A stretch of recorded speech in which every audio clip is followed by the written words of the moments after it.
Hello વિદ્યાર્થી મિત્રો, ફરી પાછી મારી યુટ્યુબ ચેનલમાં આપ સૌનું હાર્દિક સ્વાગત છે.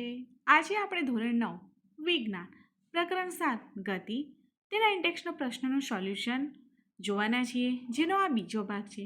જો તમે પહેલો ભાગ ના જોયા હોય તો મારી યુટ્યુબ ચેનલમાં જઈને જોઈ લેજો. તો પ્રશ્ન 12થી સ્ટાર્ટ કરીએ. કોઈ વસ્તુને નિયમિત અને અનિયમિત ગતિ માટે અંતર સમયનો આલેખનો આકાર કેવો હોય છે? તો અહીં ઉત્તર આવશે કે નિયમિત ગતિ માટે અંતર સમયનો આલેખ સુરેખા હોય છે, જે સમય અક્ષ એટલે કે એક્સ અક્ષ સાથે ઢળતો હોય છે, અર્થાત ઢાળનું કંઈક મૂલ્ય એટલે કે શૂન્ય અને અનંત નહીં હોઈ શકે. અનિયમિત ગતિ માટે અંતર સમયનો આલેખ સુરેખ હોતો નથી. ત્યારબાદ પ્રશ્ન 13 છે કે જેનો અંતર સમયનો આલેખ સમય અક્ષને સમાંતર રેખા હોય તેવી વસ્તુની ગતિની બાબતમાં તમે શું કહી શકો? અહીં ઉત્તર આવશે કે તે પદાર્થ સ્થિર હશે, કારણ કે સમયની દરેક ક્ષણે પદાર્થનું અંતર બદલાતું નથી. ત્યારબાદ પ્રશ્ન 14 છે જેનો ઝડપ સમયનો આલેખ સમય અક્ષને સમાંતર રેખા હોય તેવી વસ્તુની ગતિની બાબતમાં તમે શું કહી શકો? અહીં ઉત્તર છે કે પદાર્થ અચળ ઝડપે ગતિ કરતો હશે, કારણ કે સમયના દરેક ક્ષણે પદાર્થની ઝડપ બદલાતી નથી. ત્યારબાદ પ્રશ્ન નંબર 15 છે વેગ સમયના આલેખની નીચે ઘેરાયેલ ક્ષેત્રફળનું માપ કઈ ભૌતિક રાશિ દર્શાવે છે? તો ઉત્તર છે કે આપેલા સમયગાળામાં પદાર્થનું સ્થાનાંતરનું મૂલ્ય દર્શાવે છે. જો પદાર્થ સુરેખ પથ પર એક જ દિશામાં ગતિ કરતો હોય તો પદાર્થ દ્વારા કપાયેલું અંતર સૂચવે છે. ત્યારબાદ પ્રશ્ન નંબર 16 છે એક બસ જે સ્થિર ગતિમાંથી એટલે કે સ્થિર ગતિની શરૂઆત કરે છે તથા 2 મિનિટ સુધી 0.1 મીટર પ્રતિ સેકન્ડ -2 ના અચળ પ્રવેગથી ગતિ કરે છે. તો અહીં એ પ્રાપ્ત કરેલો ઝડપ અને બી તેણે કાપેલ અંતર શોધવાનું છે.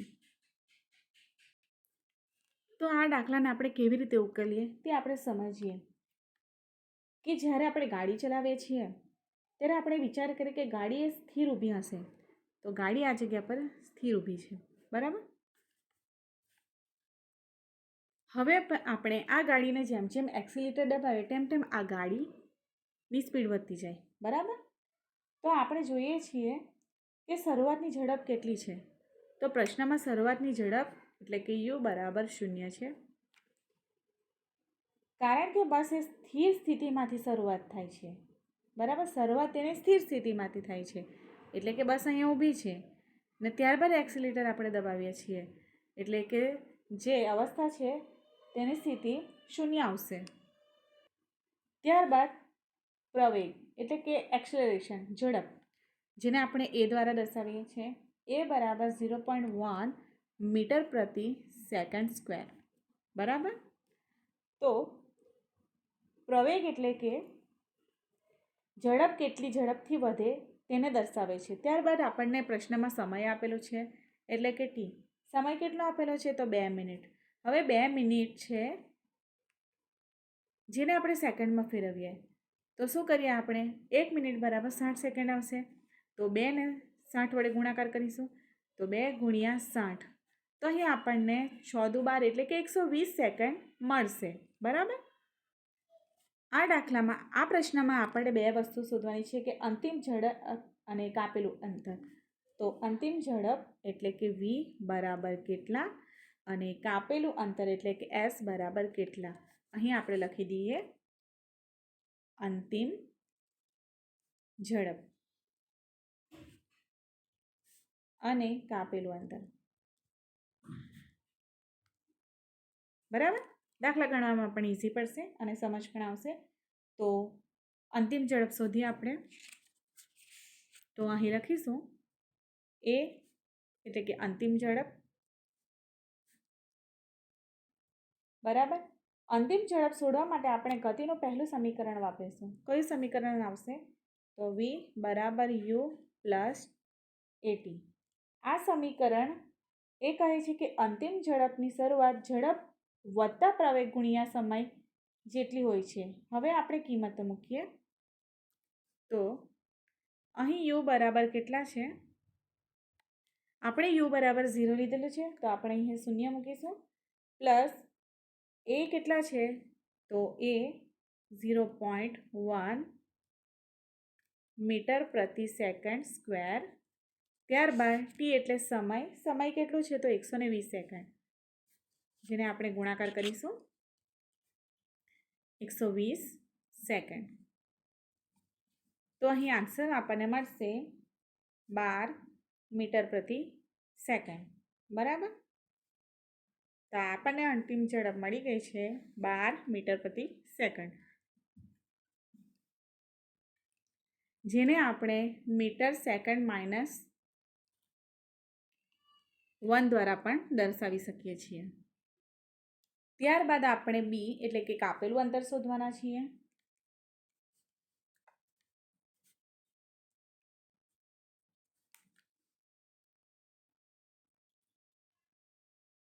બરાબર? તો કાપેલું અંતર શોધવા માટે આપણે ગતિનું બીજું સમીકરણ વાપરીશું. તો ગતિનું બીજું સમીકરણ છે S બરાબર યુટી પ્લસ 1/2 AT સ્ક્વેર. હવે કિંમતો મૂકતા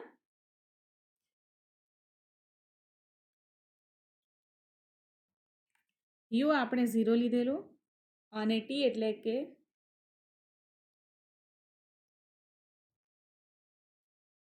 120 સેકન્ડ પ્લસ 1/2 ઇન્ટુ એ 0.1 મીટર પ્રતિ સેકન્ડ સ્ક્વેર ગુણ્યા 120 સેકન્ડ. બરાબર?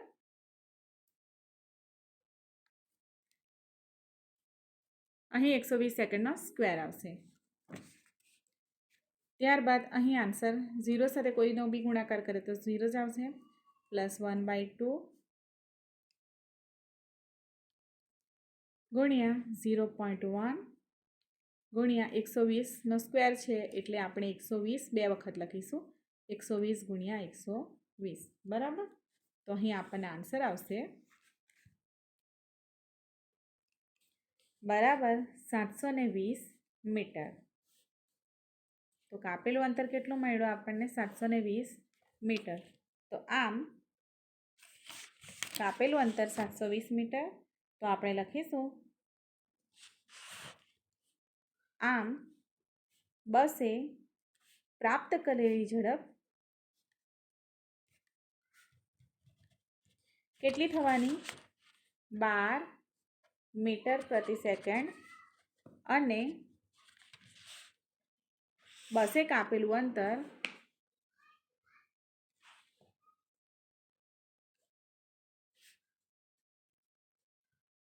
720 મીટર.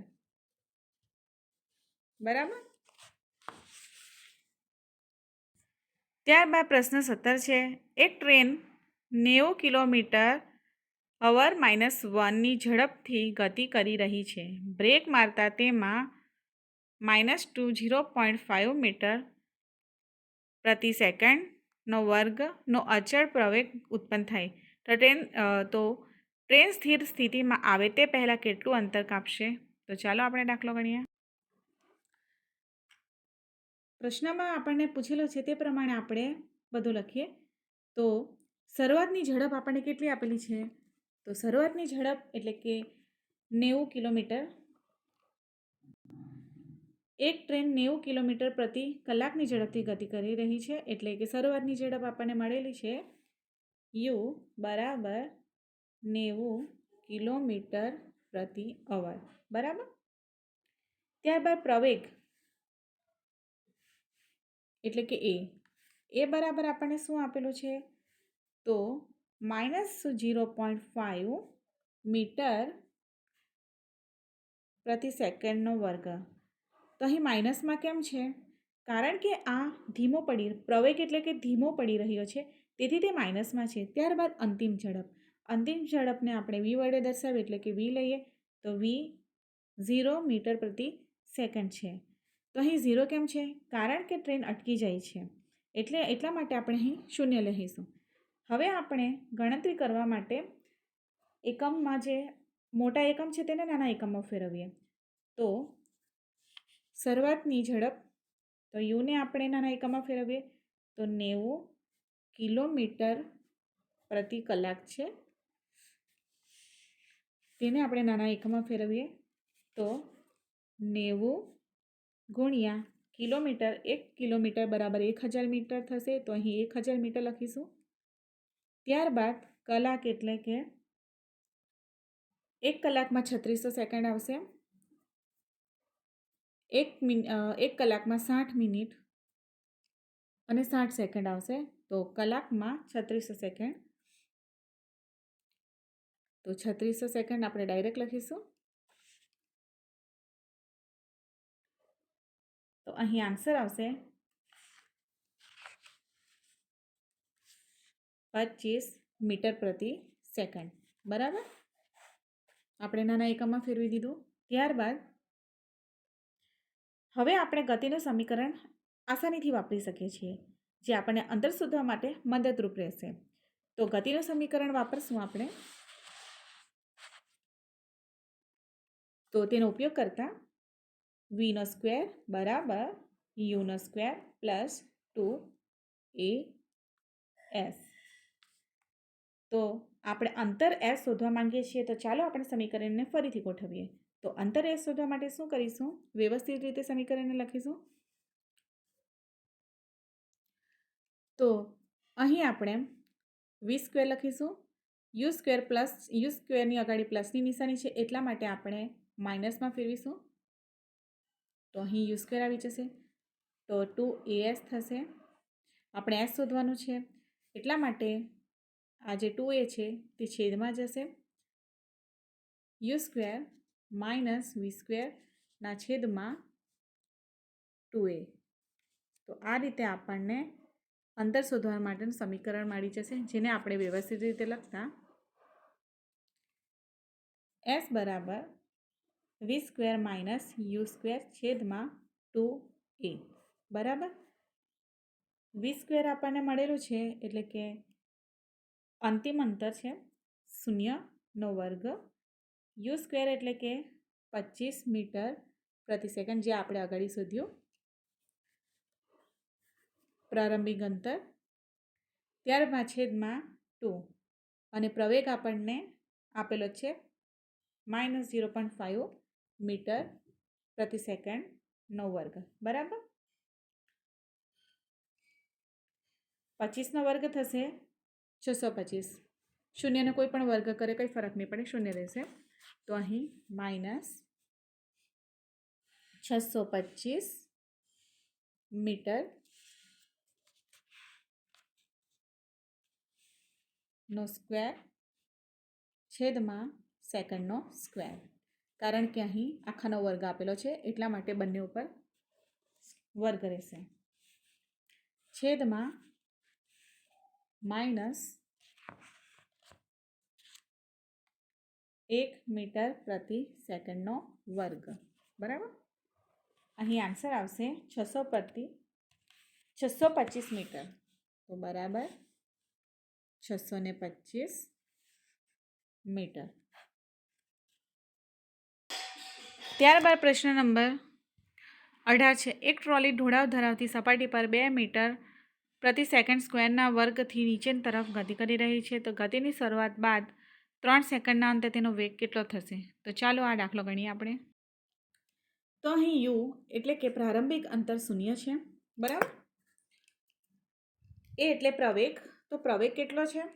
તો 2 સેન્ટીમીટર પ્રતિ સેકન્ડ સ્ક્વેર. અને સમય કેટલો આપેલો છે આપણને? તો 3 સેકન્ડ. શોધવાનું શું કીધેલું છે? તો અંતિમ વેગ. તો વી બરાબર કેટલા? અંતિમ વેગ આપણને શોધવાનું કીધેલું છે. તો આ કિસ્સામાં આપણે સૂત્ર મૂકીશું. તો વી બરાબર યુ પ્લસ 80. અહીં યુ બરાબર 0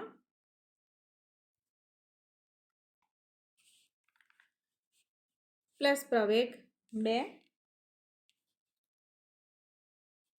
સેન્ટીમીટર સેકન્ડનો વર્ગ ગુણ્યા સમય આપણને 3 સેકન્ડ આપેલો છે. તો અહીં આન્સર આપણને મળશે 6 સેન્ટીમીટર પ્રતિ સેકન્ડ.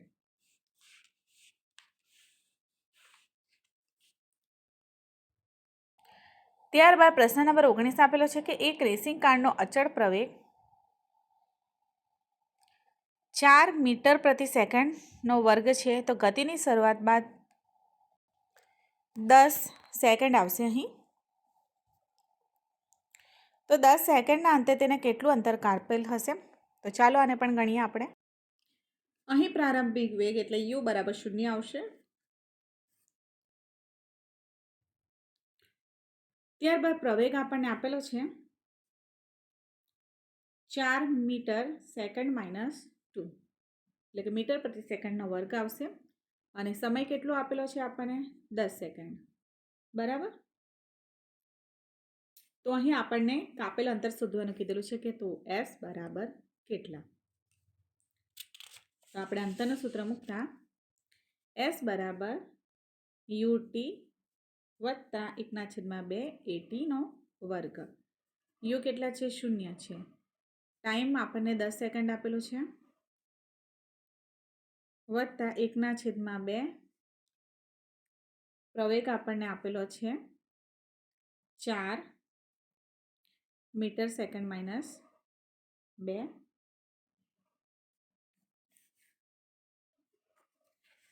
ટાઈમ 10 આપેલો છે, 10 સેકન્ડનો વર્ગ.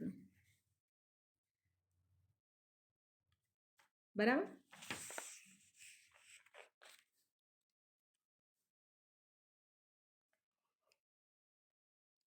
તો અહીં 0 ને 10 સાથે ગુણાકાર કરતાં 0 મળશે.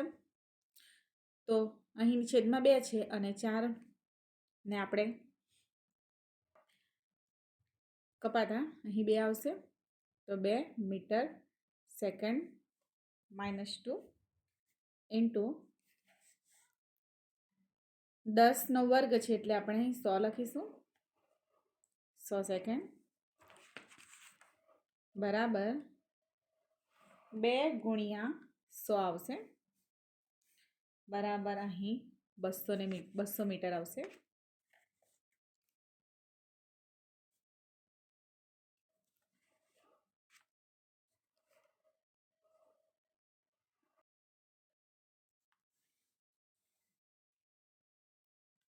તો આપણે લખીશું આમ રેસિંગ કારે સ્થિર સ્થિતિમાંથી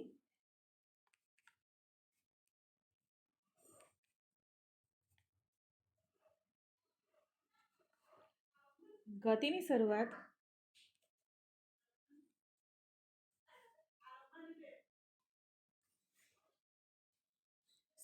કર્યા બાદ 10 સેકન્ડના અંતે 200 મીટર અંતર કાપેલ હશે.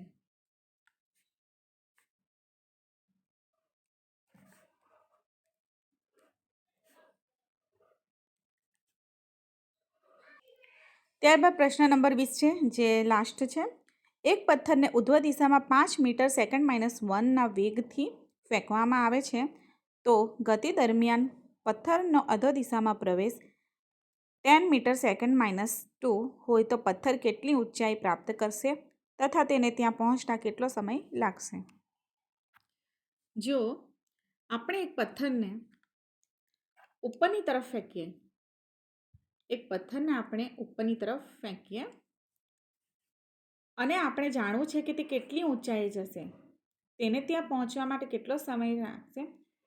રોકેટ ગતિ યાદ છે, જે એના જેવું છે. તો અહીં પ્રારંભિક વેગ કેટલો છે, એટલે કે શરૂઆતની ઝડપ 5 મીટર પ્રતિ સેકન્ડ છે. તો પ્રારંભિક વેગ કેટલો આવવાનો?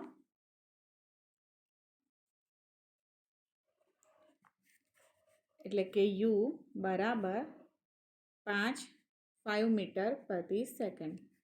ત્યારબાદ પ્રવેગ એટલે કે ગુરુત્વાકર્ષણને કારણે થાય છે. તો પ્રવેગ એટલે કે a બરાબર -10 મીટર પ્રતિ સેકન્ડનો વર્ગ. હવે આ માઇનસમાં કેમ છે? કારણ કે તે ઉપરની દિશામાં એટલે કે ગતિનો વિરોધ કરે છે, એટલા માટે અહીં માઇનસમાં છે. હવે અંતિમ વેગ એટલે કે મહત્તમ ઊંચાઈ પર અંતિમ વેગ. તો અંતિમ વેગ v આવશે. v બરાબર 0 મીટર પ્રતિ સેકન્ડ. તો અહીં 0 કેમ આવ્યું? તો જ્યારે પથ્થર ઉપર જઈને થોડો સમય માટે રોકાઈ જાય છે અને પછી નીચે આવે છે એટલા માટે અહીં 0 લખેલું છે. હવે આ માહિતીનો ઉપયોગ કરતાં આપણે ગણતરી કરીએ. તો આપણે ગતિના પ્રથમ સમીકરણનો ઉપયોગ કરીશું, એટલે કે v બરાબર u પ્લસ at. હવે આપણી કિંમત મૂકીએ. તો v કેટલું છે? 0 છે. u કેટલું છે? પ્રારંભિક વેગ 5 છે, વત્તા અંતિમ વેગ, અહીં પ્રવેગ આવશે, -10 મીટર પ્રતિ સેકન્ડનો વર્ગ.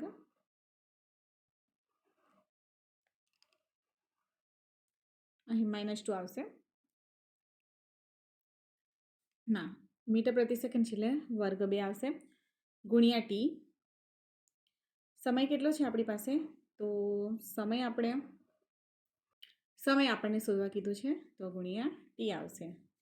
તો અહીં જવાબ 10t બરાબર 5, t બરાબર 5/10 બરાબર 0.5 સેકન્ડ આવશે. 0.5 સેકન્ડ. તો સમય આપણને 0.5 સેકન્ડ મળે છે. તો સમય આપણને t બરાબર 0.5 સેકન્ડ મળ્યો. તો એટલે કે પથ્થરને મહત્તમ ઊંચાઈ સુધી પહોંચવા માટે 0.5 સેકન્ડ લાગે છે. હવે બીજું પૂછેલું કે મહત્તમ ઊંચાઈ શોધો. તો આપણે ગતિના બીજા સમીકરણનો ઉપયોગ કરશું. તો મહત્તમ ઊંચાઈ શોધવા માટે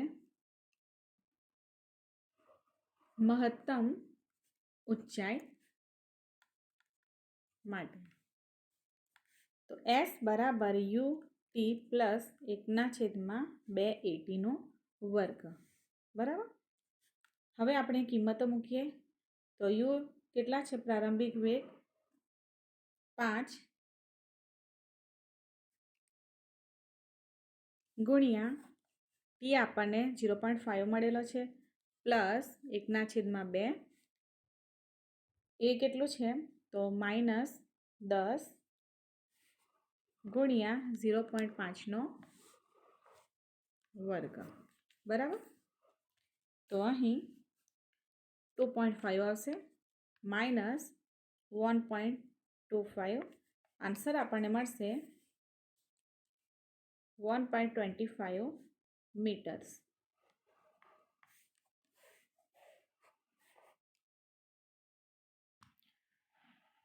જો વિદ્યાર્થી મિત્રો તમને મારો વિડીયો પસંદ આવ્યો હોય તો લાઈક અને સબસ્ક્રાઈબ જરૂર કરજો.